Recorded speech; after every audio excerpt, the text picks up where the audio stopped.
Oiê, seja bem-vindo à família Português Desenhado. Para quem chegou agora, eu sou a professora Genilda e estou muito feliz em ter você por aqui. Na aula passada, falamos sobre as flexões dos verbos em relação ao modo e ao tempo. E hoje vamos para a última aula sobre as flexões verbais. Falaremos sobre as flexões dos verbos em relação à voz e aspecto. Já deixe seu like, seu comentário e inscreva-se no canal. Venha também fazer parte da nossa família. As vozes verbais, ou vozes do verbo, são a forma como os verbos se apresentam na oração a fim de determinar se o sujeito pratica ou se recebe a ação. Elas podem ser de 3 tipos: voz ativa, voz passiva ou voz reflexiva. Neste vídeo, não irei adentrar muito neste assunto, pois vocês precisam dominar outros conteúdos que ainda não gravei para que vocês possam dominá-lo na sua totalidade. Por ora, você precisa apenas entender que os verbos podem se flexionar em 3 vozes. Como já falei, a ativa, a passiva e a reflexiva. Falaremos agora de forma bem resumida sobre cada uma delas. Voz ativa. Dizemos que o verbo está na voz ativa quando o sujeito pratica a ação verbal. Exemplos: o professor aplicou a prova. Note que o sujeito professor fez a ação de aplicar a prova. Sendo assim, dizemos que o sujeito é do tipo agente e o verbo aplicou está na voz ativa. Ana quebrou a xícara. Observe que o sujeito Ana fez uma ação, a ação de quebrar. Neste caso, Ana é sujeito agente e o verbo quebrou está na voz ativa. Fácil, não é? Voz passiva. Dizemos que o verbo está na voz passiva quando o sujeito da oração sofre ou recebe a ação verbal. Na voz passiva, o sujeito é chamado de paciente. Exemplos: a prova foi aplicada pelo professor. Note que o sujeito aprova não pratica nenhuma ação, apenas recebe a ação de ser aplicada. Logo, se trata de um sujeito paciente e a locução verbal foi aplicada está na voz passiva. A xícara foi quebrada pela Ana. Observe que o sujeito xícara sofre a ação verbal, a ação de ser quebrada. Sendo assim, trata-se de um sujeito paciente e a locução verbal está na voz passiva. Voz reflexiva. Na voz reflexiva, o sujeito é agente e paciente, uma vez que ele pratica e recebe a ação ao mesmo tempo. Vejamos. A velhinha sempre se penteia antes de sair.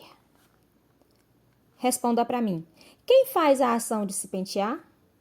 O sujeito velhinha. E depois de fazer essa ação, quem é que fica penteada? O sujeito velhinha. Percebeu? O sujeito velhinha fez e recebeu a ação. Portanto, tenho um sujeito agente e paciente e o verbo pentear está na voz reflexiva.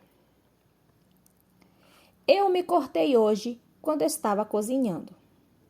A mesma coisa. O sujeito eu praticou a ação de cortar e o resultado dessa ação recaiu sobre ele mesmo.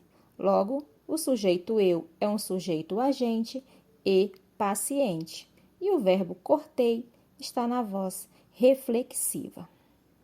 Espero que você tenha entendido esses 3 conceitos.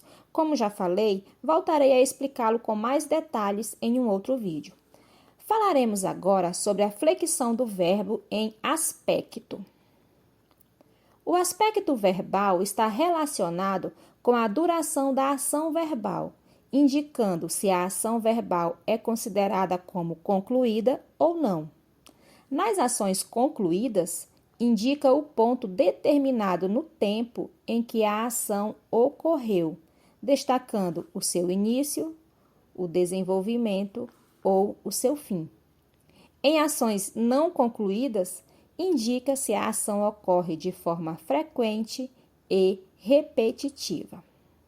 O aspecto verbal pode ser do tipo perfectivo, imperfectivo, incoativo, cursivo, conclusivo, pontual, durativo, contínuo e descontínuo. Vejamos cada um deles agora. Aspecto perfectivo. O aspecto perfectivo indica que a ação está totalmente concluída, sendo facilmente concebido o começo, o desenvolvimento e o final dessa ação. Veja, ontem meu irmão comprou um livro novo. Perceba que comprou é uma ação que foi concluída, por isso o aspecto é perfectivo. Aspecto imperfectivo. O aspecto imperfectivo indica que a ação não está totalmente concluída, não sendo possível identificar o começo, o desenvolvimento e o final dessa ação, que se encontra incompleta. Veja, meu irmão comprava um livro novo sempre que tinha dinheiro. Perceba que a ação comprava não é concluída, pois traz ideia de uma ação repetitiva. Por isso aqui o aspecto é imperfectivo. Aspecto incoativo ou inceptivo. O aspecto incoativo, também chamado de inceptivo, indica que o foco da ação está no seu início. Começou a nevar agora mesmo. A ação de nevar está no seu início. Neste caso, o aspecto é incoativo. Aspecto cursivo ou permansivo. O aspecto cursivo, também chamado de permansivo, indica que o foco da ação está no seu desenvolvimento. Exemplo, já está nevando há 5 dias. A ação de nevar ainda está acontecendo, ainda está em curso, por isso o aspecto verbal é cursivo. Aspecto conclusivo ou terminativo. O aspecto conclusivo, também chamado de terminativo, indica que o foco da ação está no seu fim. Exemplo, parou de nevar há 1 hora. A ação de nevar acabou, concluiu, por isso o aspecto é conclusivo. Aspecto pontual. O aspecto pontual indica que a ação é momentânea, ocorrendo apenas num determinado momento. Exemplo, o funcionário saiu do trabalho ao meio-dia. Aspecto durativo. O aspecto durativo indica que a ação é contínua, não sendo momentânea, ocorre de forma duradoura ou repetitiva.